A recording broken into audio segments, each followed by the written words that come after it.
Assalamualaikum warahmatullahi wabarakatuh. Bismillahirrahmanirrahim. Alhamdulillahirabbil alamin. Nahmaduhu wa nasta'inuhu wa nastaghfiruh. Wa na'udzu billahi min shururi anfusina wa min sayyiati a'malina. May yahdihillahu fala mudilla lahu wa may yudlil fala hadiya lahu.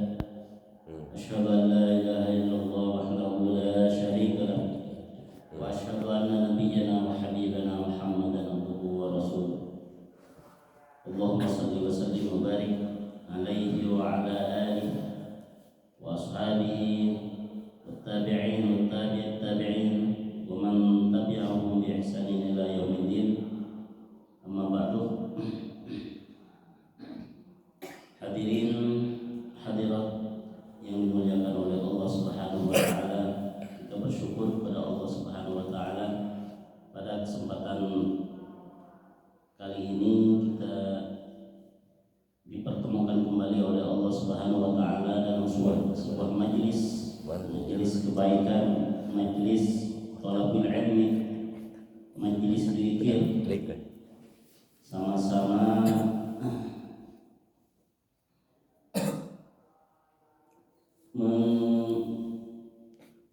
mengaji, sama-sama ingin tahu hukum-hukum Allah, syariat Allah yang diturunkan kepada Nabi Muhammad SAW. Jadi seminggu demi minggu, insya Allah pengetahuan kita itu akan bertambah, dan semoga apa yang kita ketahui, apa yang kita ilmu yang kita cari, ilmu yang kita dapat itu menjadi ilmu yang bermanfaat, dan juga ini juga menjadi bekal bagi kita dalam kehidupan ini. Dan juga tak lupa kita berdoa kepada Allah Subhanahu wa taala, semoga kita selalu diberikan bimbingan oleh Allah Subhanahu wa taala, selalu dalam hidupnya juga diberikan kesehatan lahir batin, diberikan keberkahan dalam hidup kita, karena sisa-sisa umur kita menjalani kehidupan di dunia ini. Semoga oleh Allah Subhanahu wa taala selalu diberikan bimbingan, diberikan hidayah, diberikan keberkahan, dan juga diberikan kemurahan rezeki, dan kita juga semoga diberikan kemampuan oleh Allah Subhanahu wa taala untuk mensyukuri nikmat-nikmat yang diberikan kepada kita semua. Amin ya rabbal alamin. Hadirin hadirat rahimakumullah, akan saya lanjutkan dari pembacaan kita Bulughul Maram dari minggu yang lalu, yaitu mengenai sholat sholat khusuf ataupun khusuf, atau dalam bahasa kita dikenal dengan sholat gerhana, sholat gerhana bulan ataupun gerhana matahari, yang dalam bahasa Arabnya itu dikatakan khusuf maupun khusuf. Ada ulama yang membedakan kalau khusuf yaitu sholat gerhana matahari, kemudian khusuf yaitu sholat gerhana bulan. Jadi ada khusuf, ada khusuf. Tapi ada juga sebagian ulama yang tidak membedakan dalam bahasa Arabnya, itu dikatakan khusuf ataupun khusuf bagi sholat gerhana. Namun yang masyhur yaitu gerhana matahari dikatakan khusuf, sedangkan gerhana bulan itu dikatakan khusuf. Baiklah, hadis yang akan saya sampaikan pada hari ini yaitu dari fi riwayatin li muslimin Menurut satu riwayat yang diriwayatkan oleh Imam Muslim, yaitu shalla hina kusifatis syamsu thamani raka'atin fi arba'i sajadat, bahwasanya Rasulullah sallallahu alaihi wasallam melakukan sholat ketika gerhana matahari itu thamani raka'at, sebanyak 8 ruku. Jadi Rasulullah sholatnya itu 8 ruku dalam satu riwayat. Jadi ada riwayat lain yang diriwayatkan oleh Imam Muslim bahwa Rasulullah SAW melaksanakan sholat kusuf sebanyak 8 ruku. Tapi kalau rakaatnya dua rakaat fi arba'i sajadatin, dalam 4 sujud.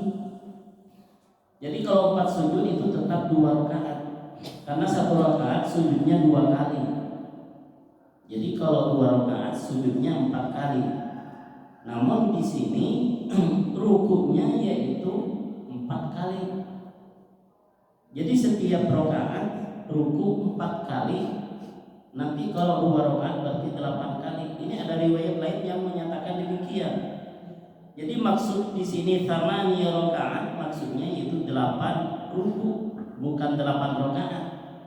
Walaupun redaksi hadisnya berbunyi thamani rakaat. Ya secara sepintas kita mengartikan 8 rakaat. Karena memang lafaznya 8 rakaat. Tapi bukan demikian yang dimaksud. Kalau rakaatnya itu tetap 2.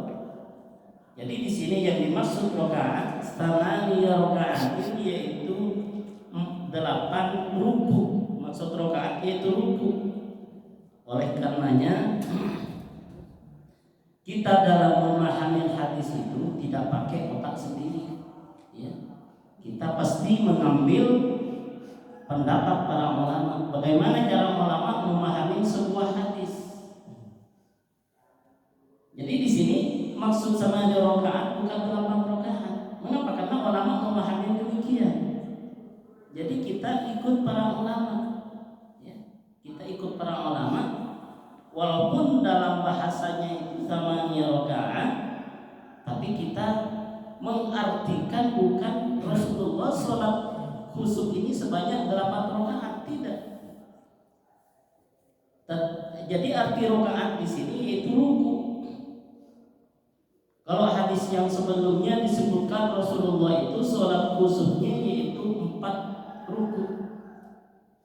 Tapi di sini ada riwayat lain yang menyatakan bahwa sholat gerhana itu sebanyak 8 ruku.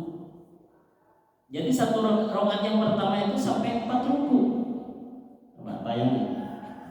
Jadi kalau menurut riwayat ini setelah baca Fatihah, baca surat, ruku, setelah ruku i'tidal, baru baca Fatihah lagi.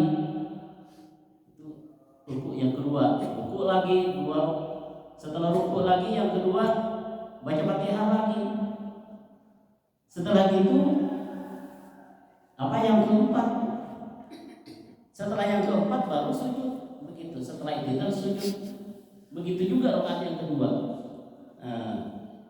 Jadi dengan demikian kita mengambil kesimpulan, apabila ada orang yang sholat demikian sampai rukunya lebih dari 2 kali setiap rakaatnya, berarti mengambil hadis ini yang sampai 8 rakaat. Begitu. Hadis berikutnya ada berapa lagi? Wa an Ali radhiyallahu anhu mithlu dzalik. Ada riwayat dari Ali bin Abi Thalib. Ali radhiyallahu anhu itu mithla dzalik, seperti hadis riwayat Ibnu Abbas. Jadi ini bukan hanya dari Ibnu Abbas saja, tapi juga dari Ali bin Abi Thalib itu yang menyatakan bahwa Rasulullah SAW itu sholat 8 ruku, ya, 8 ruku. Oke, jadi kita sudah tahu 2 riwayat yang ada ada dua riwayat yang menjelaskan tentang jumlah rukuknya sholat gerhana. Kalau rakaatnya tetap dua, tapi rukuknya yang berbeda-beda. Hadis berikutnya walahu an Jabir. Ini ada riwayat lagi dari Jabir, diriwayatkan oleh Imam Muslim. Ada berapa rukuk? Shalla sitta raka'atin bi arba'i sajadat. Bahwa Rasulullah sallallahu alaihi wasallam salat gerhana itu sebanyak sitta raka'at, 6 rukuk. Ini rakaat yang tadi juga maksud rakaat yaitu rukuk. Jadi rukuknya 6 dengan 4 sujud. Kalau sujudnya biasa 4. Kalau 2 rakaat ya pasti 4 sujudnya, karena sujud sholat itu setiap rakaat ada 2 sujud. Gitu. Jadi di riwayat ini 6 rakaat, 6 rukuk. Sholatnya 6 rukuk. Wa Abi Daud an Ubay bin Ka'ab radhiyallahu anhu, dan dalam riwayat Abi Daud dari Ubay bin Ka'ab radhiyallahu anhu, shalla, bahwasanya Rasulullah sallallahu alaihi wasallam melaksanakan salat, faraka'a khamsa raka'atin. Ini lebih banyak lagi. Lalu beliau rukuk khamsa raka'atin sebanyak 5 rukuk. Ya, ini 5. Rukuknya 5. Ay ruku'atin fi kulli raka'ah. Setiap rakaatnya rukuknya 5 kali. Jadi kata yang menjelaskan hadis ini itu setiap rakaatnya ay fi kulli raka'ah, setiap rakaat rukuknya 5 kali, lebih banyak lagi. Berarti kalau 2 rakaat itu sebanyak 10 rukuk, ya 10 rukuk. Wa sajada sajdatain, dan beliau sujud 2 kali. Sujud 2 kali di setiap rakaatnya. Wa fa'ala tsaniyah, dan beliau lakukan pada rakaat kedua mithla dzalik, seperti itu. Jadi pada rakaat yang keduanya juga seperti itu. Jadi sudah kita ketahui ada beberapa rukuk dalam melaksanakan sholat gerhana, ya. Namun yang masyhur yaitu rukuknya 2 kali setiap rakaatnya. Itu yang pendapat yang masyhur.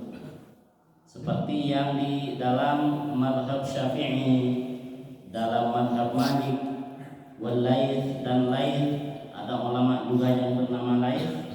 Namun ini pendapatnya tidak tersebar, ya.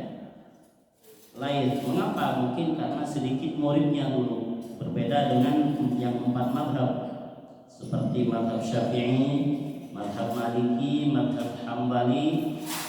Itu banyak pengikutnya, banyak muridnya, sehingga pendapatnya itu bisa tersebar. Jadi di sini ada juga mazhab lain. Pendapat lain, mazhab itu pendapat sebenarnya.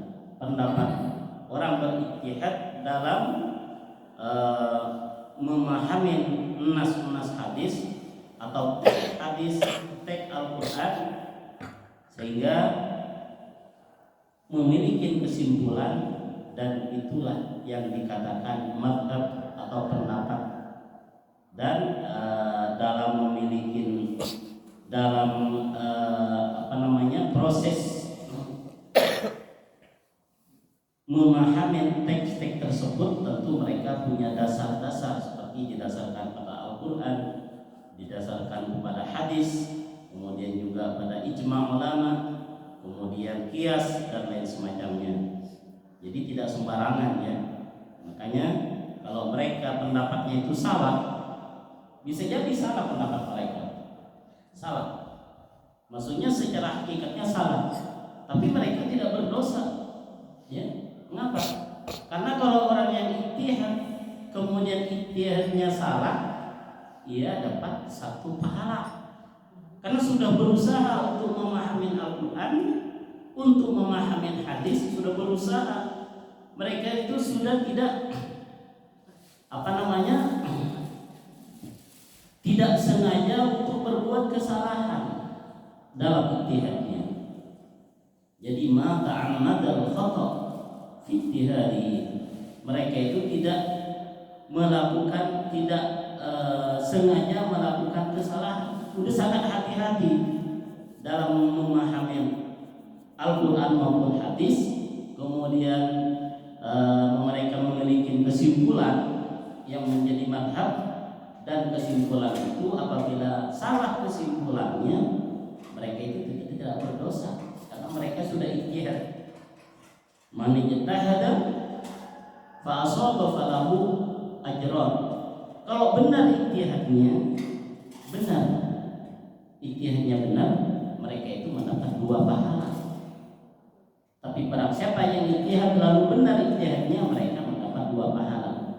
Tapi barang siapa yang ijtihad lalu ijtihadnya salah, maka mereka mendapat 1 pahala walaupun salah, tapi diberikan pahala oleh Allah Subhanahu wa taala. Mengapa? Karena mereka itu sudah susah payah, ya? Susah payah untuk memahami Al-Quran, memahami hadis, sudah susah payah. Mereka sudah sangat menjauhi kesalahan, tapi ternyata salah. Itu maka mereka itu hanya mendapat 1 pahala, tetap mendapat pahala, tetap diberikan pahala oleh Allah Subhanahu wa taala. Gitu. Sehingga Imam Syafi'i dalam mazhab Syafi'i, dalam mazhab Maliki, dalam mazhab Hanafi, Hambali, apabila ada kesalahan di antara mereka, maka ya tetap salah. Tapi mereka itu tetap mendapat mendapat pahala di sisi Allah Subhanahu wa taala, karena mereka itu tidak sengaja untuk berbuat kesalahan. Ini untuk menghasilkan satu hukum pun mereka itu susah payah, ya, tidak tidur semalam-semalam. Tidak seperti sekarang ini. Mereka kalau sekarang mungkin banyak orang yang hanya memikirkan urusan dunia. Kalau dulu para ulama, masya Allah, ya, coba dibayangkan, katanya ada ulama itu menulis 1 hari 1 malam itu sampai beberapa halaman, ya, beberapa halaman, 4 halaman, 5 halaman, itu menulis mengarang kitab. Mengarang kitab itu sampai beberapa halaman. Padahal di zaman dulu, di zaman mungkin yang belum tidak seperti sekarang, tidak ngetik dalam komputer, dalam HP, mengarang kitab bisa banyak dapatnya. Kalau dulu pulpen juga pun itu susah, tidak seperti sekarang pulpen juga. Tapi mereka itu masya Allah produktif sekali ulama-ulama. Mengapa? Karena memang mereka itu memiliki kesemangatan yang tinggi untuk menyebarkan agama Allah Subhanahu wa taala. Yaitu motivasi mereka itu mendapat ridha dari Allah. Motivasinya itu bagaimana hukum-hukum Allah ini bisa tersebar kepada orang lain. Jauh tidak seperti sekarang, ya. Ini memang ngajinya seperti di masjid kalau dulu ini. Tidak seperti sekarang sekolah di sekolah kayak itu pakai Jadi metodenya kayak gini. Jadi talaki, ya, talaki. Mereka itu menerima langsung kayak gini. Nanti dengar dari gurunya, nanti ditulis apa, itu sampai bisa dibayangkan. Orang itu dulu banyak yang karyanya itu berjilid-jilid. 1 judul saja sampai 10 jilid, 2 jilid, 3 jilid, 3 kayak gini, 3, 4, 5 sampai berbelas-belas. Seperti masya Allah, ya, umpama kitab syarah hadis karena Ibnu Hajar sampai berapa belas jilid. Itu bisa dibayangkan berapa waktu yang dipakai oleh mereka.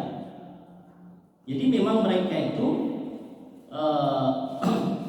susah payah untuk menjelaskan agama-agama Allah Subhanahu wa taala.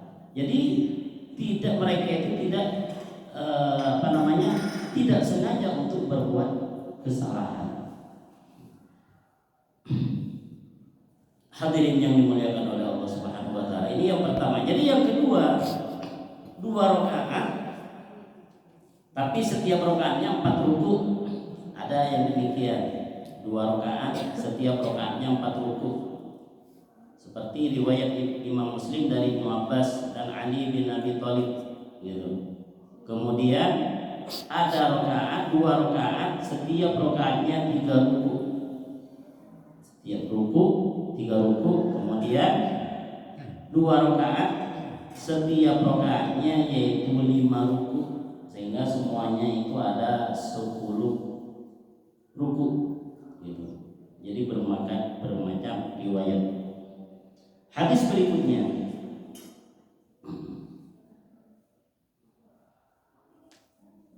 wa anhu radhiyallahu anhu annahu shalla fi zalzalatin 6 rakaat wa 4 sajadat. Dan dari Ibnu Abbas, ini riwayatnya dari Ibnu Abbas radhiyallahu anhu, semoga Allah Subhanahu wa taala meridhoinya. Annahu, bahwasanya shalla Rasulullah sallallahu alaihi wasallam salat fi zalzalatin, dalam kejadian gempa. Nah, ini gempa. Ya, kejadian gempa. Berapa salatnya? 6 rakaatin, sebanyak 6 ruku. Ini juga bukan 6 rakaat, tapi 6 ruku. Berarti setiap rakaatnya yaitu ada 3 ruku. Wa 4 sajadatin, dan 4 sujud. Sujudnya 4 kali, berarti 2 rakaat. Tapi rukunya yaitu sebanyak 6 rakaat, 6 ruku sujudnya. Wa qala, dan beliau berkata, hakadha salatul ayat, kata Rasulullah, hakadha salatul ayat, begitulah cara melaksanakan sholat ketika ada peristiwa kebesaran Allah Subhanahu wa taala. Jadi ada peristiwa kebesaran Allah Subhanahu wa taala, sholatnya demikian. Seperti apa? Tanda-tanda kebesaran Allah, seperti umpama ada angin puting beliung. Ya, ada angin puting, itu termasuk tanda-tanda kebesaran Allah.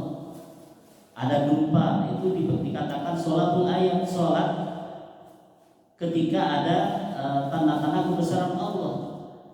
Jadi menunjukkan bahwa Allah itu besar ketika itu. Mengapa? Karena yang meniupkan angin kencang seperti itu tidak mungkin dilakukan oleh manusia dan makhluk, tidak. Itu semuanya dari Allah Subhanahu wa taala. Menggempakan bumi itu dari Allah. Ya, dari Allah. Tidak mungkin itu digerakkan oleh manusia ataupun makhluk. Makanya itu ada kebesaran Allah di situ. Tanda-tanda kebesaran Allah ditampakkan kepada manusia dengan adanya puting beliung, dengan adanya angin yang sangat kencang, dengan adanya gempa. Itu tanda-tanda kebesaran Allah Subhanahu wa taala. Dan ketika itu dalam riwayat ini menyebutkan Rasulullah itu sholat 2 rakaat 6 ruku gitu. Jadi sholatul ayat, sholat yang menyatakan tanda-tanda kebesaran Allah Subhanahu wa taala. Jadi gempa dan lain semacamnya, ya. Walaupun memang dari penelitian demikian, ya, umpama ada ada lempengan, ada apa, itu kajian secara ilmiah. Mungkin kita benar, ada benarnya, ada nggak, tapi itu tidak keluar dari ridha Allah, tidak keluar dari kehendak Allah. Pasti Allah yang mengatur. Walaupun memang sebabnya demikian, itu ada kehendak Allah Subhanahu wa taala di situ. Jadi jangan sampai kita sebagai umat Islam hanya meyakini bahwa itu karena ada gesekan yang terjadi, getaran yang terjadi di bumi itu hanya ada karena ada gesekan itu pusatnya, seperti yang dikatakan oleh BMKG. Bukan hanya semata-mata seperti itu. Walaupun memang ada sebabnya, kalau tidak diizinkan oleh Allah maka tidak gempa. Begitu juga banjir. Jadi sebab walaupun ada sebabnya, kalau Allah tidak izinkan untuk banjir maka tidak banjir. Kalau Allah sudah izinkan, memang ada sebab turunnya hujan sangat deras. Tapi itu jangan kita yakini bahwa itu semata-mata karena hujan deras, tidak. Memang deras itu sebab, benar. Tapi tidak semata-mata karena itu. Itu karena sudah ada izin dari Allah Subhanahu wa taala. Hujan deras pun kalau bumi itu bisa menyerap sebanyak-banyaknya air, maka bisa jadi tidak banjir atau banjirnya sedikit. Itu kalau Allah berkehendak.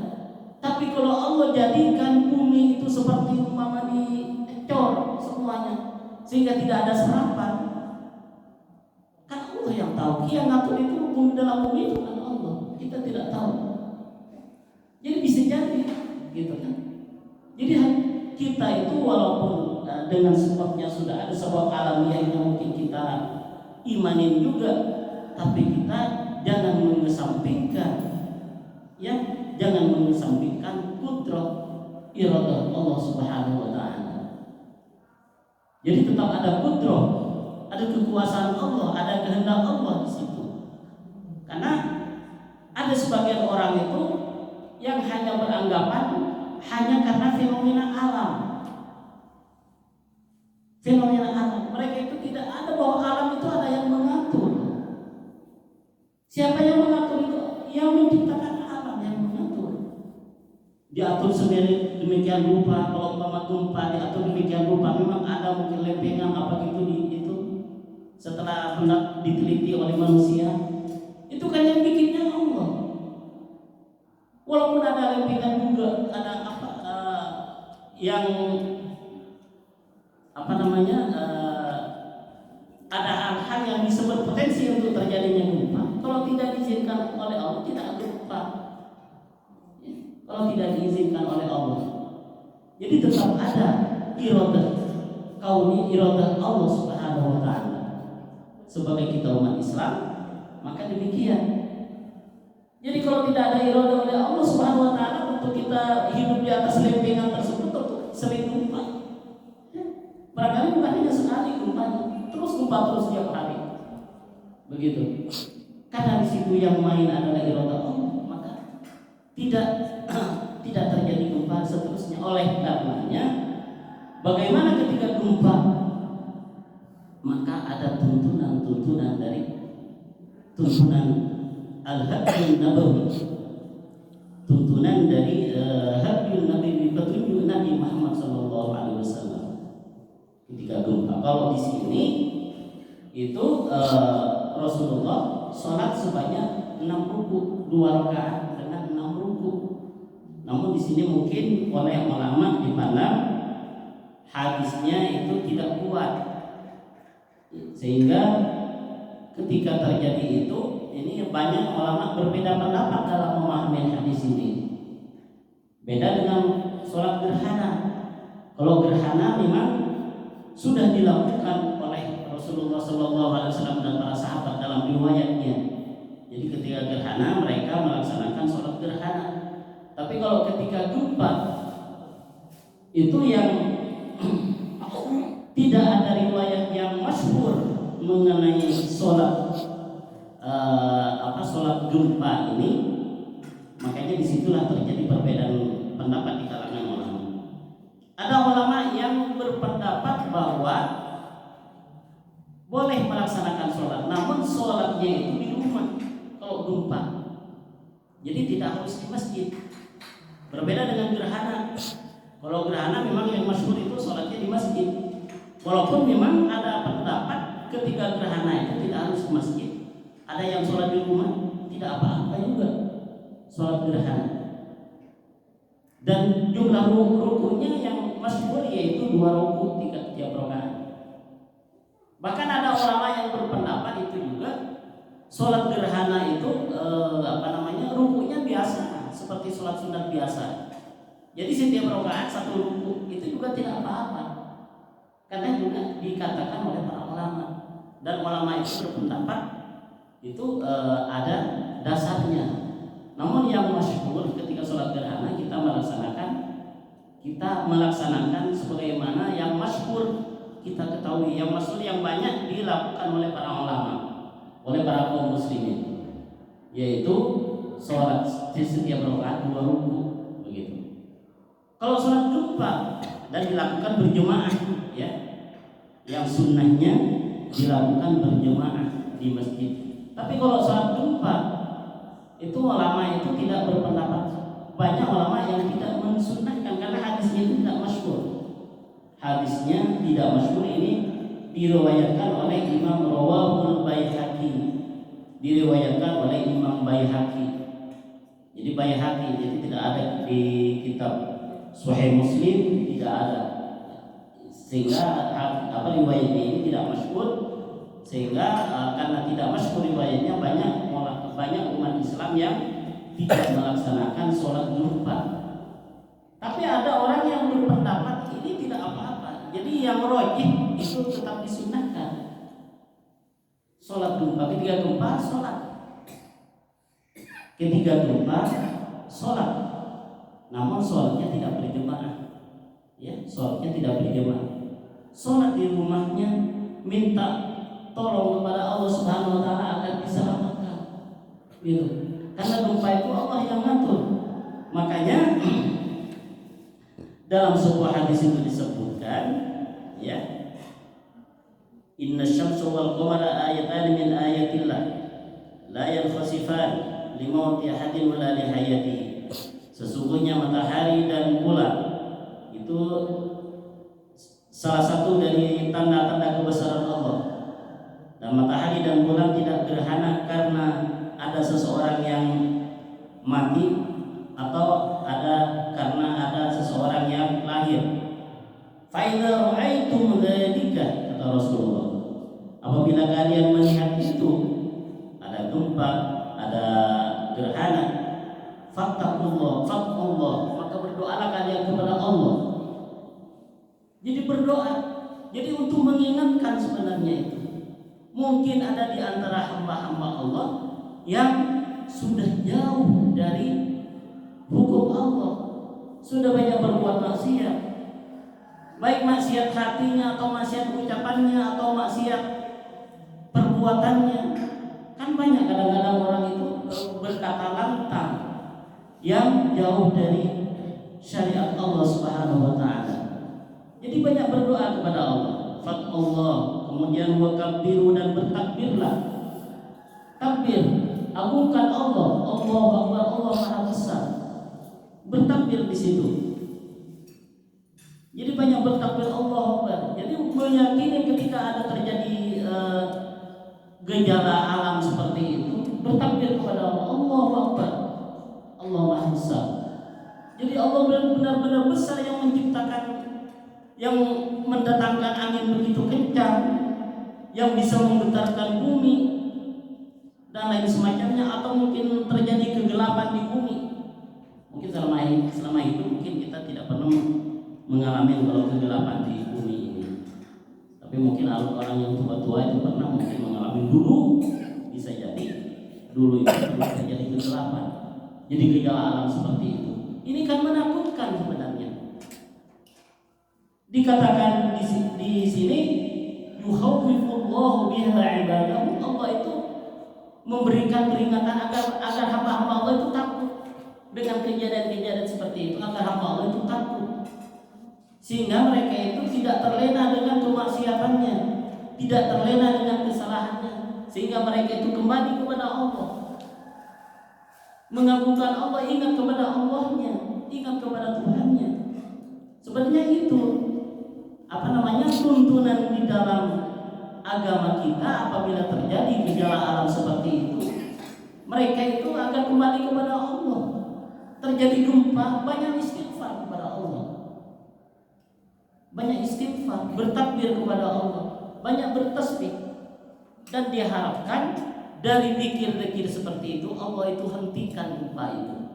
Karena memang ada dalam sebuah buku yang menjelaskan itu, bahwa tasbih itu dapat menolak juga. Tasbih, zikir, istighfar bisa menolak dengan izin Allah tentunya, bukan dari takdirnya. Karena banyak manusia bertakbir, banyak manusia beristighfar, maka Allah selamatkan gempa itu, dihentikan gempa oleh Allah Subhanahu wa taala.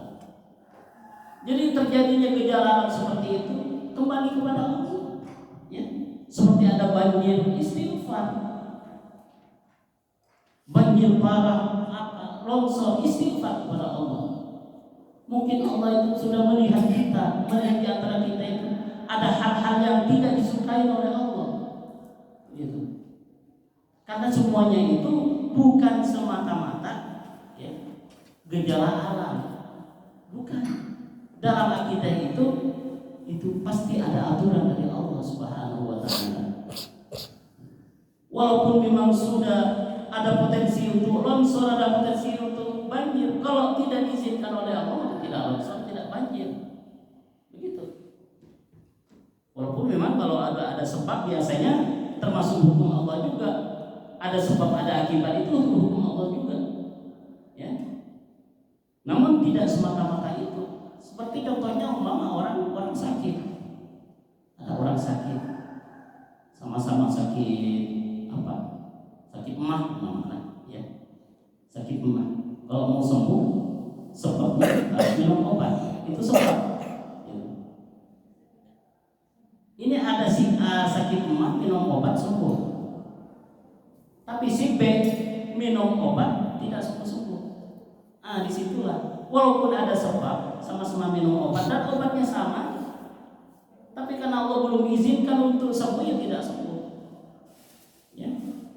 Allah belum izinkan. Jadi sebab itu tidak semata-mata bisa menyembuhkan, tapi tetap yang menyembuhkan itu, yang menyembuhkan itu adalah Allah Subhanahu wa taala. Yang ini yang harus menjadi keyakinan kita. Makanya dalam kita ikhtiar kita itu jangan hanya ikhtiar saja yang dilaksanakan, tapi kita harus dukung dengan doa kepada Allah Subhanahu wa taala. Ada orang hanya berdoa itu sembuh penyakitnya, ada. Banyak istighfar kepada Allah, banyak sholawat, banyak baca Al-Qur'an. Itu lama kelamaan itu penyakitnya hilang. Banyak terjadi seperti ini. Dengan tidak mengkonsumsi obat apapun, karena atas izin Allah Subhanahu wa taala, yakin bahwa itu yang mendatangkan penyakit Allah, yang menghilangkan penyakit juga Allah, sangat ada keyakinan demikian, maka penyakit itu bisa hilang walaupun tanpa mengkonsumsi obat. Jadi disebutkan juga di dalam Al-Quran, wa idza maridtu fa huwa yashfin. Apabila saya sakit, fa huwa yashfin, maka dialah yang memberikan kesembuhan kepadaku. Dialah yang menyembuhkanku. Kalau aku sakit, maka dia Allah yang menyembuhkan, bukan obat. Ya, obat itu hanya sebab, usaha, ikhtiar. Memang boleh minum obat, maka harus. Cuman dalam keyakinan itu bukan semata-mata obat yang yang menyembuhkan. Kita diberitahu untuk ikhtiar. Siapa tahu obat itu bisa, dengan sebab obat Allah bisa sembuhkan. Jangan beranggapan bahwa karena obat. Kalau beranggapan karena obat, itu masih masalah akidahnya. Akidahnya masih tidak benar. Ya, ada banyak orang itu yang beranggapan obat yang menyembuhkan. Di dalam agama Islam tidak seperti itu. Kita tidak diajarkan demikian. Jadi yang memberikan kesembuhan itu adalah Allah Subhanahu wa taala. Itulah akidah di dalam kita. Jadi sekali lagi seperti ini seperti adalah gejala-gejala alam itu, kita dianjurkan untuk berdoa kepada Allah Subhanahu wa taala, untuk bertakbir, kemudian wasallu, dan sholatlah kalian. Ini biasanya yang berkaitan dengan sholat gerhana. Kemudian watasaddaqu, dan bersedekahlah kalian. Itu watasaddaqu, dan bersedekahlah kalian. Ini yang dianjurkan, ya, berdoa kepada Allah, bertakbir, beristighfar, dan melaksanakan sholat. Dan sholatlah, makanya sholat itu kalau gerhana jelas ulama itu melaksanakan dengan berjemaah. Tapi kalau zilzal, kalau gempa, juga ada ulama yang berpendapat itu sholat juga tidak apa-apa. Maksudnya ada tuntunan juga sholatnya. Walaupun memang ada ulama lain yang mengatakan tidak usah sholat, ya tidak usah sholat karena itu sholat itu hanya ketika gerhana, gitu, ketika gerhana. Tapi ada ulama yang memahami juga itu sholat intinya tidak apa-apa juga sholat, namun sholatnya tidak berjamaah. Kalau mau sholat langsung istighfar, duduk di rumahnya beristighfar kepada Allah Subhanahu wa taala, mohon doa sejenak, ya doa kepada Allah semoga diselamatkan. Dan ketika takut dalam posisi ketika itu kan kita gelisah. Jadi intinya Allah itu akan ingin hambanya itu ingat kepadanya, kembali kepadanya. Kabiru wa sallu wa tasaddaqu. Jadi mengenai zilzal dan banyak berdoa seperti umpama Allahumma fa'alna bala, ya Allah tolak dari kami yaitu bencana, wal wabah dan wabah, kemudian mau zilzal dan gempa, ya Allah tolak dari kami gempa, jauhkan dari gempa kami, ya Allah. Walaupun memang kita hidup di daerah secara ilmiah itu secara penelitian di daerah yang berpotensi untuk gempa, kita banyak berdoa diselamatkan dari gempa. Kalau Allah itu sudah berkenan agar tidak gempa, ya tidak gempa, begitu, tidak gempa. Walaupun memang sudah potensi sekali kata menurut penelitian, walaupun memang kita tidak menyampingkan ya hasil penelitian itu, tapi jangan semata-mata kita hanya beranggapan bahwa karena sesuai karena sesuai penelitian itulah terjadi gempa. Tidak. Di kita tetap ada Allah Subhanahu wa taala yang mengatur di sini. Allah di dalam Al-Qur'an juga banyak sekali yang dijelaskan bahwa kehidupan ini yang mengatur adalah Allah. Siapa yang menciptakan langit dan bumi? Allah. Bahkan orang-orang kafir juga mengakui bahwa Allah disebutkan di dalam Al-Qur'an. Kalau ditanya siapa yang menciptakan langit dan bumi, sayaquluna Allah. Mereka itu mengatakan Allah. Orang kafir nih mengatakan Allah. Namun mereka tidak dikatakan bertauhid. Walaupun mengakui itu masih tetap akidahnya bermasalah. Mengapa? Karena mereka itu menyembah kepada selain Allah, menyamakan makhluk dengan Allah. Gitu, yang dikatakan mensekutukan Allah. Jadi menyamakan makhluk dengan Allah. Jadi disejajarkan. Makhluk itu disejajarkan dengan Allah. Seperti apa? Contohnya mereka meminta kepada makhluk. Minta kepada pohon yang dianggap keramat, minta kepada kuburan yang dianggap keramat. Itu tidak boleh dalam ajaran Islam. Minta kepada kuburan, ya Allah, apa? Dikatakan itu kuburan siapa? Semoga saya itu mendapat usaha dilancarkan, semoga ini dan itu, semoga cepat mendapat jodoh. Itu minta kepada kuburan, yang banyak kuburan itu tidak boleh. Jadi datang kepada kuburan wali untuk apa? Untuk mendoakan, bukan untuk minta. Ya, ini jangan disalahpahami. Bukan tidak boleh berziarah ke kubur, disunnahkan dalam Islam. Sunnah ziarah ke kubur, namun bukan untuk minta ke kuburan. Kalau minta ke kuburan berarti menyamakan Allah dengan kuburan. Jadi tingkatnya kuburan itu sama dengan Allah. Kok dikatakan sama? Karena sama-sama dimintai. Padahal yang mendatangkan manfaat dan mudarat itu bukan kuburan, Allah. Kuburan itu mungkin sudah butuh, bukan butuh untuk dimintain itu kuburan. Butuh doa kita agar mereka itu dimintain kepada Allah, dimintain rahmat, agar dikasih oleh Allah, agar mendapat rahmat Allah, agar mendapat ridha Allah, agar mendapat ampunan dari Allah. Jadi gitu. Jadi banyak orang itu kebalik, ya, kebalik. Ada kayu yang keramat, dianggap keramat, dimintain. Itu tidak benar. Jadi tetap minta kepada Allah. Bahkan orang yang datang ke Ka'bah pun itu bukan minta kepada Ka'bah, orang yang tawaf, umrah, haji, dan ketika di depan Ka'bah itu berdoa. Bukan Ka'bah itu simbol Allah, bukan minta kepada Ka'bah, bukan di dalam Islam. Mengapa kok berdoa di situ? Doanya kepada Allah, namun disitulah tempat yang paling mulia atas bumi ini. Ya, tidak ada tempat yang paling mulia di atas bumi kecuali di situ. Jadi mereka berdoa di depan Ka'bah bukan minta kepada Ka'bahnya. Ka'bah itu hanya tempat, Baitullah. Bukan Allah, bukan simbol Allah di situ, tidak. Tidak ada kayak itu. Jadi kita berdoa dimanapun, kalau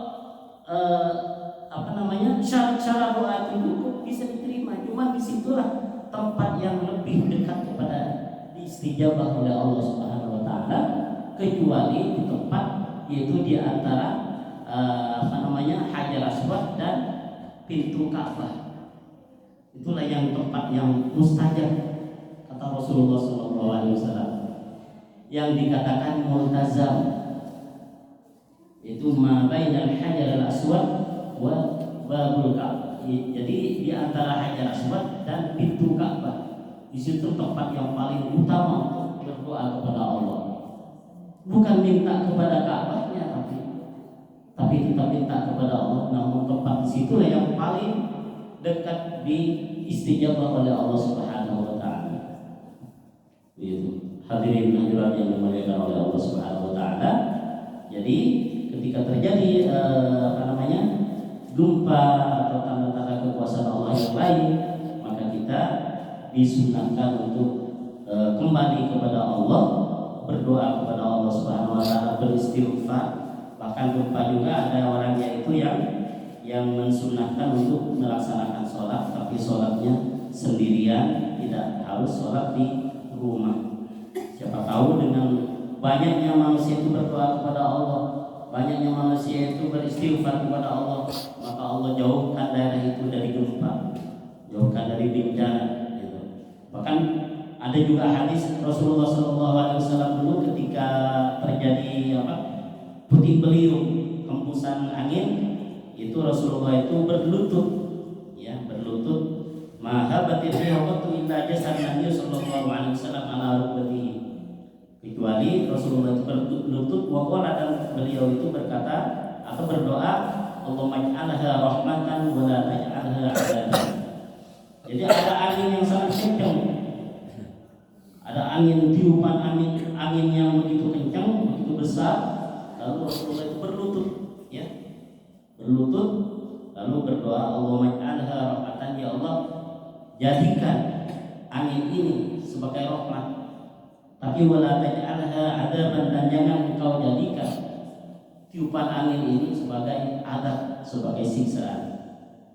Itu doa ketika ada puting beliung, sebagaimana dilakukan oleh Rasulullah SAW dalam riwayat yang diriwayatkan oleh Imam Syafi'i. Imam Syafi'i meriwayatkan hadis ini, juga Imam Tabrani yang meriwayatkan hadis doa tentang kalau ketika ada puting beliung atau ada angin yang sangat kencang sekali, Rasulullah berdoa, Allahumma ja'alha rahmatan wa la taj'alha 'adzaban. Jadi kita selalu berdoa kepada Allah itu sebagai bentuk keimanan kita bahwa yang mengatur alam semesta ini adalah Allah Subhanahu Wa Taala. Jadi terjadinya berbagai hal dalam alam semesta ini bukan semata-mata karena gejala alam saja, walaupun memang kita tidak mengesampingkan hasil penelitian itu, tapi jangan diyakini bahwa semata-mata itu. Tapi dalam akidah Islam itu tetap aturan dari Allah Subhanahu Wa Taala. Walaupun gerhana juga itu aturan Allah. Allah yang mengatur perjalanan bumi, langit, bumi, matahari, bulan, itu Allah yang mengatur. Kalau manusia ngatur mungkin sedikit lengah, sudah tidak itu jalannya, sudah tidak serasi jalannya, sudah hancur itu semuanya kalau sudah tidak serasi. Tapi karena Allah yang mengatur sampai sekarang itu masih terus berjalan. Makanya kita berdoa semoga kita selalu dalam lindungan oleh Allah Subhanahu Wa Taala. Mungkin demikian, kurang lebihnya mohon maaf. Wa alhamdulillah rabbil alamin. Barangkali ada pertanyaan, dipersilakan.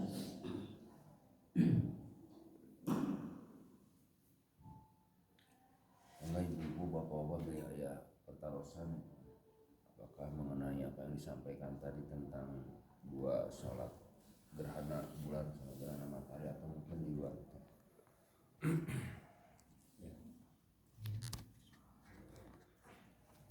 Mangga kakek.